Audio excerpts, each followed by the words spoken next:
Good morning, everyone, and peace be with you all. So, this is an edition of the concepts or the theory of peace of Gandhi. So, this is the Ghandian philosophy of peace and non-violence. So, I am your friend. I am Brother JoArs Alferez of the Order of the Discalced Carmelite, your program head in peace and development in Cotabato State University. Gandhi said, "It is an action, not the fruit of action, that's important. You have to do the right thing.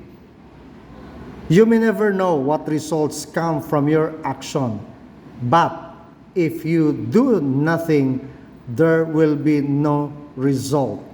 Wow. Once again, it's the action, not the fruit of the action. That's important. You have to do the right thing. You may never know what results come from your action, but if you do nothing, there will be no result.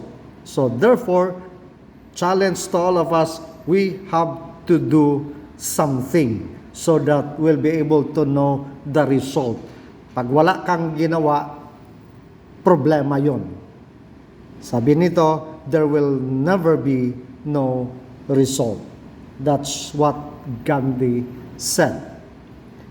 Then, to continue with the concept of peace of Gandhi, the Ghandian principles and promotion of peace education through Ghandian studies are part of the fundamental architecture in many Indian educational initiatives, as well as of those in a variety of other countries, including our countries, the Philippines. Not only the Indian Educational Initiative, once again, including our countries, the Philippines, and the other countries. By nonviolent action, Gandhi meant peaceful, constructive mass action. Once again, by nonviolent action, Gandhi meant peaceful, constructive mass action. It is true that Gandhi did not write on peace education in any specific way, but his whole philosophy and life have been, of course, important in peace studies and peace education, not only for India, but for other nations of the world, as well as the Prasads in 1998 from this research. Then Gandhi's concept of peace and nonviolence is integrally related to his worldview. Gandhi involves worldview from the concept of self and human nature. Acknowledging the inherent goodness of the human beings, Gandhi emphasized the capacity of all human beings to develop their full potential of non-violence. He believed that all human beings are part of the divine and they are interdependent and interrelated. Gandhi's concept of peace is also on board one. Then for him, peace emerged from a way of life. So therefore, peace is intimately linked up with justice, development, and environment. Then what about the contributions of Gandhi to peace movement? Gandhi's view on peace emphasizes positive concept of peace, the power of nonviolence, the discovery of one's own and others' truth, empathy, forgiveness, and community, and the proactive peacemaking. The fundamental principle of Gandhi's philosophy of peace is ahimsa, as what we had already presented in the previous lesson, or the non-violence. Ahimsa, non-violence of the way of life, or the do no harm, in which the law of love, life, and creations, as opposed to violence, the cause of hatred, death, and destruction. According to him, the universal value of ahimsa ought to be cultivated not only at personal level, but at social, national, and international levels for avoiding personal, social, national, and international conflict. Gandhi observed fasting unto death. is the last step to oppose injustice. In our sharing in the previous discussion, maybe in our history, you know that one, that Gandhi, because of prayer, fasting, hanggang sa kamatayan niya, ito yung umpisa sa kanyang turo. Not only the umpisa, dahil sa ihimsa na yon, na you can resolve conflict in an unbloody manner. Then Gandhi's approach is ethical, as he believes that moral degeneration is the root cause of all evils, including conflict. Then Gandhi lived, worked, fought, and died for peace, equally, and respect for all human beings, tolerance and respect for all religious faith and ethnic groups and settlements of differences. Non-violence as practiced by Gandhi is the weapon not only of the weak, but of the strong and fearless. The role of the academics, it is very shocking to note that no serious and sustained consideration is given to human search for peace and peace studies in academic institution and syllabi, while ours is the world and nuclear giant and moral infants. Bakit nasabi niya ito? Kasi during those times, hindi pa masyado nakalaganap in the academe. But here in the Philippines, we are happy to know, to inform you that the one who started peace and development or peace studies in the Philippines is my alma mater, Notre Dame University. Then, nanganak siya dito sa atin, Cotabato State University, and to MSU, the University of Southern Mindanao, nanganak rin sila. Then to Ateneo. But all the products, it started in Notre Dame University. And I think that and the founder is To Suihin, one of the peace educator, peace advocate. Now nasa Canada siya. Then hopefully he will be coming here by this coming January para makita ninyo, and all of you will be invited kasi invite namin siya. Of course, we have the peace studies and peace development in our institution. We have all the syllabi. So at least meron tayong ginawa. That's our role in the academe. Then each and every citizen of the world must be educated to escape conflict, as ultimately the person himself is the insurmountable barrier of conflict resolution. Every educated person should be made aware of the fact that issues relating to peaceful coexistence basically belong to each citizen. So all of us, we have the role, especially tayo, kasi tayo yung nag-aaral about peace. The foregoing outlines of Gandhi's philosophy of peace endorses the altruism, and Gandhi is one of the very relevant precursor of conflict resolution movement, with his comprehensible philosophy of peace based on psychology of human nature, awareness of social realities, and knowledge of economic and political system and situations. If conflict is not properly handled, it may lead to a large-scale war, threatening the very existence of human survival. At times, the cooperative behavior of a particular society or community may affect the peaceful life of others in the society. For example, the extreme form of nationalism of a particular country affects its relation with its neighboring countries. And that's true. Okay? In the same way, conflicting behavior of a given society may develop group cohesiveness and a strong identity. That is, at the time of war and emergency, people show national solidarity. Thus, dealing with conflict requires enormous potentiality, skills, strategies, etc. Normative forms a natural way, leaving it to its natural course of its end of dealing with conflict, very often prove stereotypic, uncreative, unless effective. Since the causes of conflict are multitude due to changing situations, the method to deal with and respond to conflict cannot remain single on and one-dimensional. As Albert Einstein said, the significant problem we face today cannot be solved on the same level of thinking we were and when we created them. So once again, Einstein said, the significant problems we face today cannot be solved at the same level of thinking we were and when we created them.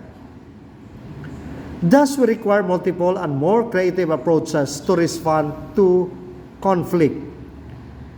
This will not happen through repetitive way of using the normative techniques of conflict resolution. What is required is an ideal depth study on the various dimensions and dynamics of conflicts and more effective and creative ways of coping with them. This necessitates the need for education on conflict resolution.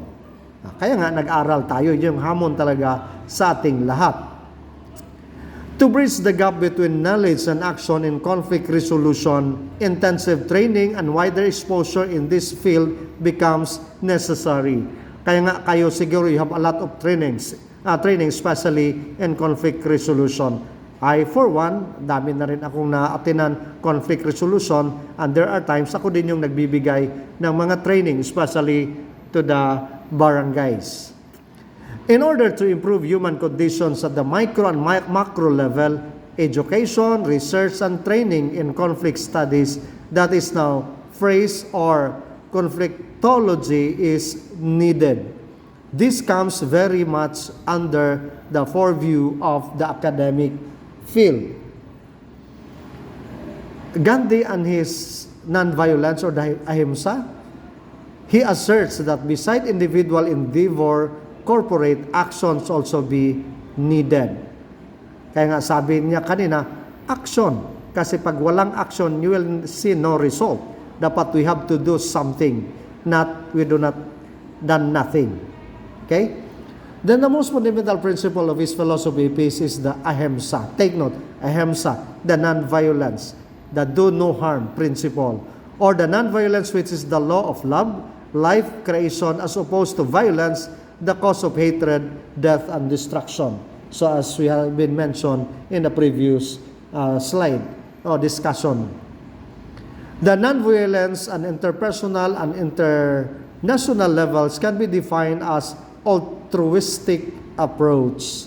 As a feasible technique to resist injustice, it includes a concrete program and leads to self-suffering and sacrifice. Kailangan yung self-suffering and sacrifice as what he did during the rule of the British Army in their country. According to Gandhi, the universal human value of ahimsa ought to be cultivated not merely at the personal level, but to social, national, international levels too, if we wish to avoid personal, social, national, interpersonal conflicts, as what we had mentioned before. It is a very powerful means to avoid conflict, since it springs from an inner realization of equality of all human beings. It is absence of intentions of injuring, harming, disturbing, and agonizing opponents. It is goodwill towards all human beings.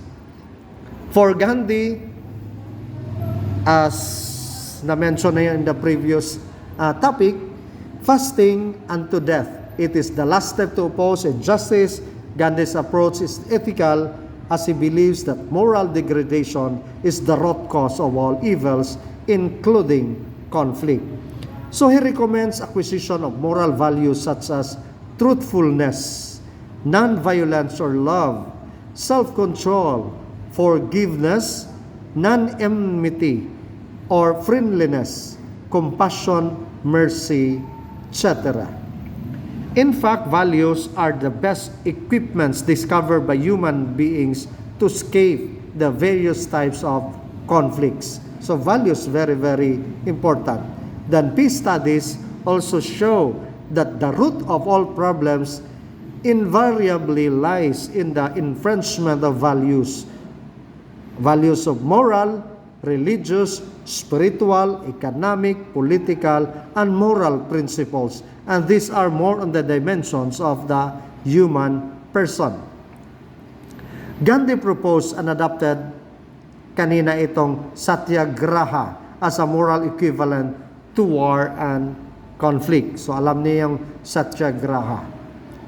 In addition, along with spreading ideas of universal love and tolerance and importance of maintenance of peace for sustaining human development, there should always be sufficient provision to make students conscious about denouncing extreme inequality in distributions of wealth. Then a mindset will be prepared that will help in developing a society where equitable distribution of wealth will be given due emphasis. Kasi problema talaga ito, especially itong equal distribution of wealth. May problema talaga yan kasi halos may pabor-pabor as what we had experienced in our country. Proper concept of human welfare should be cultivated through education.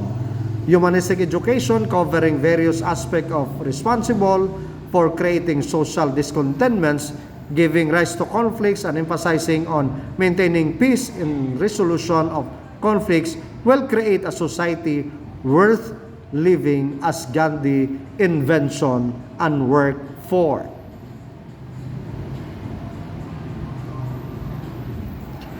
Mahatma Gandhi lived, worked, fought, and died for peace equally, as we mentioned already.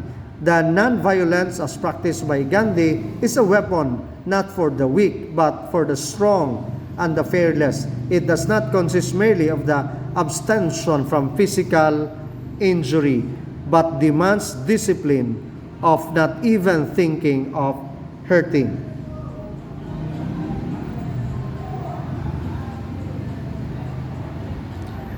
The mindset of people has to be made more pro-non-violence, and strong peace movements need to be created in all countries. Meron na yan sa atin, hinay-hinay lang. Then some mga NGO, dala-dala nila yung peace movement. Then the peace movement has struggled for many years to achieve the world peace. The movement is aiming at ending violence and wars in a variety of different situations through a variety of methods. Typically, peace movement advocates non-violent means to achieve their goals. Through the small efforts of all these groups, it is possible to achieve world peace. And yes, of course, but we have to do our part, especially tayo. When there is an end of all the small instances of violence and injustice in the world, we will be closer to the goal of peace movement. Conflict is actual or perceived disagreement over some issue. It has the potential to assume bigger proportion. Yun. Then conflict could be social, religious, national or international. Conflict could be resolved in many ways. Kaya nga, there are a lot of ways in killing the chicken, and there are also a lot of ways in resolving conflicts. Violence is the most easy way to solve the non-violence, of course. Very easy way to solve the conflict. That's not violence, non-violence. However, Gandhi remarked, an eye for an eye will only make the whole world blind. So, yon man yung unang sinabi, an eye for an eye, and a thought for a tooth for a tooth. So, therefore, nagkalabo-labo dyan. Kaya sinasabi niya, an eye for an eye will only make the whole world blind. Like what is happening in our, in Mindanao today, especially the so-called family feud or the rido. Kaya nga, hanggang may lahi pinapatay or ubusan ng lahi. That should be stopped. because that's against the principle of ahimsa of Gandhi. Non-violence is not a new term. It has already been used in many times to resolve conflict. And most famous and successful examples, yung in both South America and India, Martin Luther King, and in the United States, and Nelson Mandela in South Africa. Alam ninyo yon, alam natin yon. That the non-violence has a potential to solve the kind of conflict peacefully. Maybe it be racial, castes, itong castes, ito yung the caste system in India, then the class-oriented, regional, national, or religious, as Martin Luther King Jr. once said, at the center of non-violence, it is the principle of love. Once again, as Martin Luther King said, at the center of non-violence is the principle of love. Non-violence does not only resolve the conflict, but produce love. It is thus definitely superior to violence. The world today has lost the message of non-violence enunciated by great people. As a result, we witness mindless violence with fear creeping in our mind and paralyzing us in all time. There is an urgent need to promote the principle of non-violence to stop ourselves treading the path to self-destruction. Over the periods of time with various movements like the Indian freedom struggle, the civil rights movements in the United States, certain principles of nonviolence have merged. These include the peaceful resistance, spirituality, principle of love, worth of human being, compassion towards all, even adversary. The specific Ghandian principle include the ahimsa, truthfulness, absorbing suffering, respecting others, understanding reasons of conflict, appreciating differences and compassion for all. So, yun yung principle of Gandhi. Then according to him, the only devils of the world are those running around in our own hearts. That is where the battle should be fought. So once again, the only devils in the world are those running around in our hearts. That is where the battle should be fought. So nasa sa atin yon. His version involved the battle within. First and foremost, his method shows remarkable results both in South Africa and India. Then the most important struggle were Champaran and Kidada Satyagraha, the non-cooperation movement, the Satyagraha or Quit India movement. So na-mention na din yan in the previous presentation. Through his principle of non-violence, he could fight successfully against the untouchability. He showed to the world that conflicts could be resolved peacefully through non-violent means. Eventually, the British had abandoned their pursuit of colonizations. The non-violent techniques was superior and most acceptable. It continues to be so today. There is a reason why we still enjoy good relations with England even after the centuries of subjugation. So yun yung experience sa India. Then Martin Luther King Jr.'s principle of non-violence were similar to Gandhi, as we mentioned before. Then the defeat injustice, not people suffering for a cause, when friendship and understanding, and so on. And this principle were also shared by Mandela in his non-violent peaceful struggle in South Africa against the apartheid. The promotion of the principles of non-violence requires some precursor. The most important prerequisite is tolerance and rejection of hatred. Gandhi said, "Hate the evil, not the evil doer." Gandhi said, "Hate the evil, not the evil doer." And that's also biblical. Tolerance is the virtue of the most powerful. It is strength, not weakness. Without tolerance, there must be promotion of non-violence. We must remember that as a result of the absence of tolerance and ability to suffer, Gandhi had to suspend non-cooperation. The agency to promote principle of non-violence include the school, the family, society, workplace, and the media. Sa ito din yung hamon sa school, sa atin yon, sa pamilya din natin, sa society, our role in the society, saan tayo connected ngayon. And of course, the social media, dapat malaman din nila ito para bukang bibig din nila is non-violence. Kasi nowadays sa media, puro violence makikita natin sa media. Kung may pampagod vibes man, iilan lang. But the majority of the news, especially sa news, puro evil, puro masama, puro negative vibes. So that's the problem now. I think it's also good to educate the media people when we talk about the ahimsa or the non-active violence. Love and compassion are few other important ingredients of non-violence. So love and compassion. Si Mucha nga, still remember yung awit, sana'y pag-ibig na lang ang isipin ng bawat isa sa mundo. Sana'y wala ng away, sana'y wala ng gulo. Pagmamahalan sana ang umiiral sa buong mundo para ang peace ay makamtan. Sabi nga, love and compassion are the few other important ingredients of non-violence. One should continue to love his adversary in all circumstances.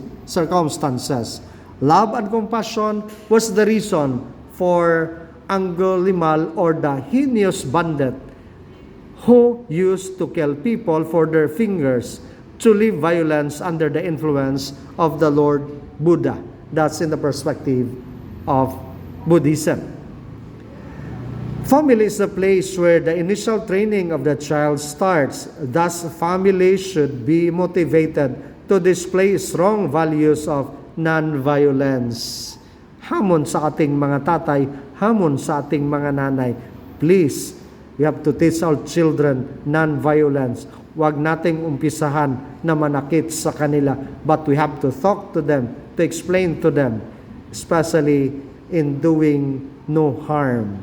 Then school is the first formal agency to mold and convert an overt behavior of a child. That's also the challenge of the school.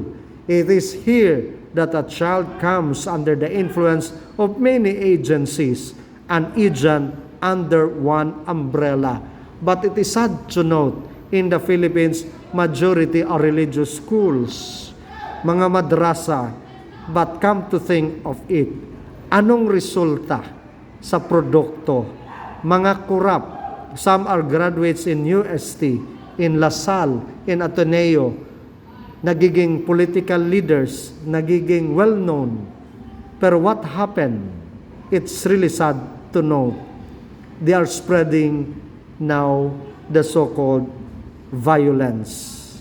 So which is against the ahimsa principle of Gandhi. Thus it becomes one of the most important agencies to promote the principle of the non-violence as in the school. Then media at all types has one of the most important role in promotion and establishing principle of non-violence in conflict resolution. Yung sinabi ko nga, sana i-train din yung media people. Kasi yung iba, instead of bringing love and compassion, they are bringing hatred to each other, to the listeners. That's really the problem. The media propagates the message and values directly. Kaya nga, ang laki sanang magawa ang papel ng media. It creates big impact among people. With the availability of the audiovisual, audio media, with print media, the importance of media has grown manifold. And that's true. Kasi noon, mayroon tayong tinatawag lang tri-media. The TV, the radio, and the newspaper. Ngayon, ang dami na. Kaya nga, mass media na. Dapat Sabi ko, dapat matrain din itong mga taong ito so that they will bring love, compassion, not spreading hate. Moreover, media assists indirectly also by publishing and displaying the stories of success of nonviolent movement and about the life of leaders. Nonviolent act produces sympathy and love and feeling of guilt in the heart of the person in question, perpetrator of violence or tyrants, and this helps in softening in his part of resulting in help to resolve conflict. Nonviolence resolve the conflict in an integrated manner. It helps in taking the best route to resolve conflict. It provides the way of this for discussion, negotiation, compromise, integration of the final goal. We had enough violence and bloodshed. Now we must make the way for world peace through the principle of non-violence, and the role of national and international organization is vital in this regard. The United Nations organization should coordinate and inspire the nations to evolve the universally acceptable principle of the ahimsa, or the non-violence for conflict resolution. So with that, I hope nakadagdag in the concepts and the theories of peace, of ahimsa, of Mahatma Gandhi's philosophy of peace. So thank you for listening. God bless everyone. Dalaygon ang Diyos.